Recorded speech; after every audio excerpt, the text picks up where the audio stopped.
इधर मुनीर ने की सऊदी के रक्षा मंत्री के साथ मीटिंग। उधर ईरानी राष्ट्रपति क्यों बोले हमसे गलती हो गई।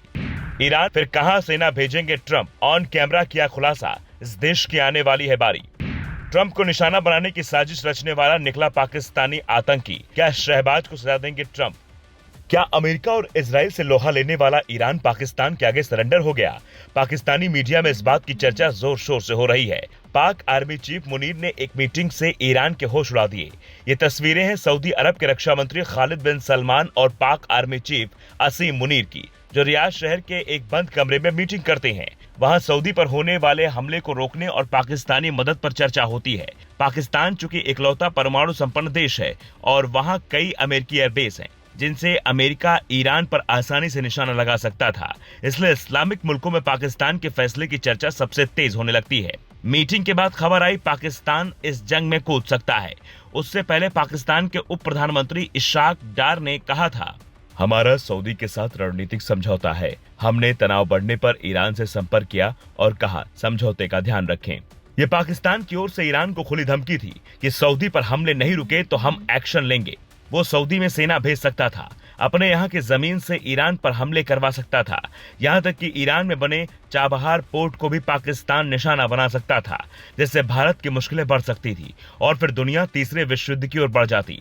हालांकि जानकार कहते हैं कि पाकिस्तान ने सिर्फ सऊदी के साथ समझौते की वजह से ईरान को धमकी नहीं दी है, बल्कि शहबाज और मुनीर इस वक्त बुरी तरह संकट में फंसे हैं।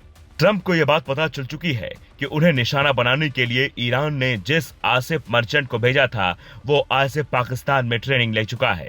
वो वहां रहकर ईरानी सेना IRGC के लिए काम करने लगा था। ऐसे में शहबाज और मुनीर की सेना इसे क्यों नहीं पकड़ पाई।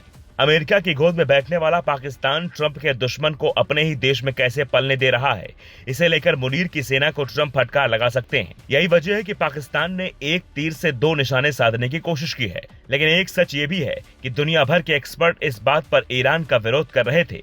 उसे पड़ोसी मुल्कों पर हमला नहीं करना चाहिए था, जबकि ईरान की दलील थी कि हम पड़ोसी देशों पर नहीं बल्कि वहां बने अमेरिकी एयरबेस पर निशाना लगा रहे हैं। पर इसमें नुकसान पड़ोसी खाड़ी मुल्कों का भी था। इसलिए बात इतनी आगे बढ़ गई थी कि ट्रंप नई मिसाइलों का परीक्षण करने लगे थे और ईरान की सेना खामनेई की मौत के बदले के लिए किसी भी हद तक जाने को तैयार थी। लेकिन जैसे ही इसमें रूस की एंट्री हुई, ईरान ने दावा किया है कि रूस हमें खुफिया जानकारियां दे रहा है, चीन भी हमारी मदद कर रहा है। अमेरिकी राष्ट्रपति डोनाल्ड ट्रंप के होश उड़ गए और उन्होंने एक टीवी इंटरव्यू में यह कहकर जंग रोकने के संकेत दे दिए कि क्यूबा बहुत जल्द गिरने वाला है। अपने विदेश मंत्री मार्को रूबियो को जल्द वहां भेजने की योजना बना रहा हूं। फिलहाल अमेरिकी सेना बेहतरीन काम कर रही है और उम्मीद से कहीं अधिक सफल है।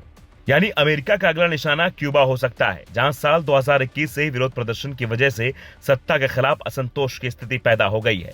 लेकिन सवाल है, ट्रंप क्या दुनिया भर का ठेकेदार बनना चाहते हैं।